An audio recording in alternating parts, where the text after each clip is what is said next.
السلام علیکم ورحمۃ اللہ وبرکاتہ. حامد و مسلین اما بعد. اعوذ باللہ من الشیطان الرجیم.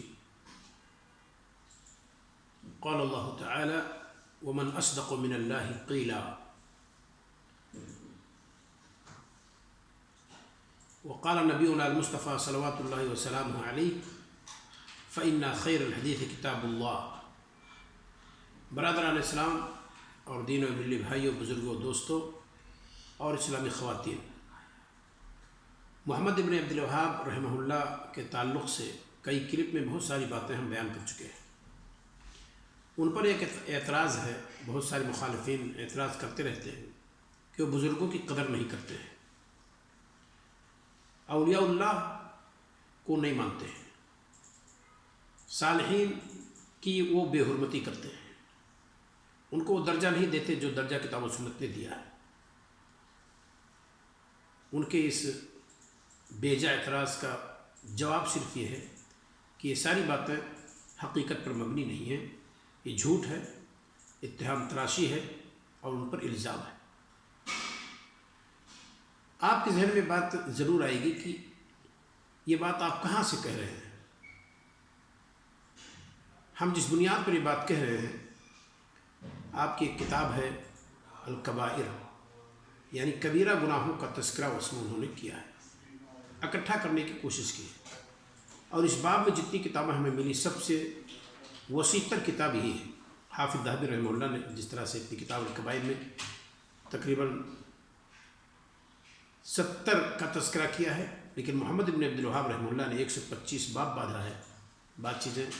بعض ابواب کبیرہ گناہ سے متعلق نہیں ہیں، کچھ قواعد و ضوابط سے متعلق ہیں، لیکن اکثر کبیرہ گناہوں سے متعلق ہیں اور انہوں نے اسے کبیرہ شمار کیا ہے. اگر آپ دیکھیں گے تو باب باندھتے ہیں 42 نمبر کے تحت، باب بغض الصالحین، صالحین سے نفرت کا بیان. یعنی رحمہ اللہ نے صالحین، نیکوکار، بزرگان دین سے نفرت کو کبیرہ گناہ شمار کیا ہے. تو جو شخص اصولی اعتبار سے اپنی کتاب کے اندر بزرگوں سے نفرت کو کبیرہ گناہ قرار دے، اس کے درجے میں رکھے، اس کے بارے میں ہم اور آپ یہ کیسے کہہ سکتے ہیں کہ وہ بزرگوں کی قدر نہیں کرتے یا اولیاء کی قدر نہیں کرتے. اور دلیل دیتے ہیں، قرآن سے دلیل انہوں نے دی ہے. سورہ حشر آیت نمبر 10، والذین جاؤوا من بعدهم یقولون ربنا اغفر لنا ولإخواننا الذین سبقونا بالایمان.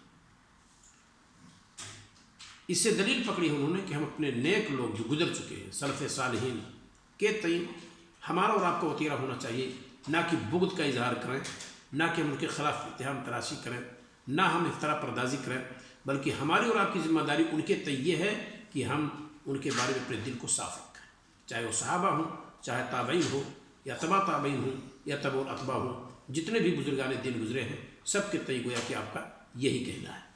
ذرا دیکھیے، والذین جاؤوا من بعدہم، یہ نیک لوگوں کے گزر جانے کے بعد، یہ سلف صالحین کے چلے جانے کے بعد، صحابہ اور تابعین کے گروپ کے گزر جانے کے بعد جو لوگ آئے کہتے ہیں ربنا اغفر لنا، وطیرہ ان کا ہی ہونا چاہیے، شیوا ان کا ہی ہونا چاہیے، اے ہمارے پروردگار ہمیں بخش دے، ولاخواننا الذین سبقونا بالایمان، اور ہمارے ان بھائیوں کو مولا بخش دے جو سبقونا بالایمان، جو ایمان میں ہم سے سبقت لے گئے.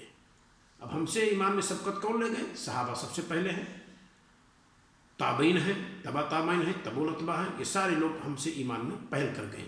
ان سب کے لیے مغفرت کی دعا کرنے کو کہا گیا ہے اس قرآن کی آیت میں، اور اسی سے رحمہ اللہ نے استدلال کیا ہے کہ ہم اس سے نفرت کیسے کر سکتے ہیں جن کے بارے میں قرآن یہ کہہ رہا ہو کہ ہمارا شیوا یہ ہونا چاہیے کہ ہم اپنے لیے جیسے مغفرت کی دعا کرتے ہیں ان کے لیے مغفرت کی دعا کریں، ہم ان کو اپنا بھائی تصور کریں. تو وہ یہ کیسے کہہ سکتے ہیں کہ ہم بزرگوں کی قدر نہیں کرتے یا بزرگوں کی ناقدری ہونی چاہیے. میں نے بتلا دیا سورہ حشر آیت نمبر 10 کے اندر موجود ہے.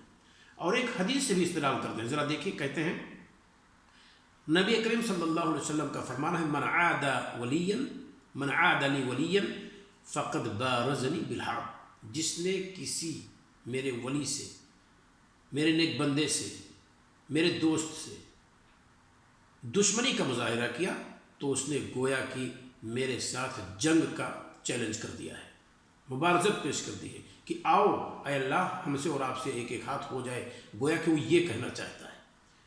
اسے علامہ بیہقی رحمہ اللہ نے الاسماء و صفات کے اندر ذکر کی ہے۔ نمبر ہے 1029۔ اسی طریقے سے 6188 کے تحت بھی موجود ہے۔ یہ علامہ بیہقی رحمہ اللہ کی کتاب ہے الاسماء و صفات، اس کے اندر اس کو انہوں نے ذکر کیا ہے۔ محدث عصر علامہ ناصر الدین البانی رحمہ اللہ نے سلسلۃ الاحادیث الصحیحہ کے اندر 1640 کے تحت اسے ذکر کی ہے، قوی قرار دیا ہے، اور صحیح الجامع میں 1782 کے تحت اسے ذکر کیا ہے۔ اسے پتہ چلتا ہے کہ محمد بن عبد الوہاب رحمہ اللہ کے تعلق سے جو یہ بات کہی جاتی ہے کہ بزرگوں کی قدر نہیں کرتے، نیک لوگوں کی قدر نہیں کرتے، صحابہ و تابعین اور جو ائمہ گزرے ان کی قدر نہیں کرتے، یہ افتراء پردازی ہے، حقیقت پر مبنی یہ نہیں ہے۔ اگر آپ کو یقین نہ ہو تو ان کی کتاب الکبائر اٹھائیے اور 42 نمبر باب پر آپ جائیے، دیکھیے کیا باتیں ہیں۔ باب بغض الصالحین، باب بغض الصالحین، نیک لوگوں سے بغض اور عناد کا بیان، ساری چیزیں ظاہر ہو جائیں گی۔ لہذا ہماری اور آپ کی کوشش ہونی چاہیے کہ کوئی بات کہیں تو مبنی برحق ہو، کتاب و سنت کی روشنی میں کہیں، کہنے سے پہلے اللہ تعالیٰ سے ڈریں، لکھنے سے پہلے اللہ تعالیٰ سے ڈریں کہ کسی بھی انسان کے تحت جھوٹ بولنا اور افتراء پردازی کرنا یہ اسلام اور اہل اسلام کا شیوہ نہیں ہے۔ اللہ رب العالمین ہم اور آپ کو اس کی توفیق عطا فرمائے کہ جب بھی کوئی بات کہیں تو تحقیق کرنے کے بعد کہیں۔ السلام علیکم ورحمۃ اللہ وبرکاتہ۔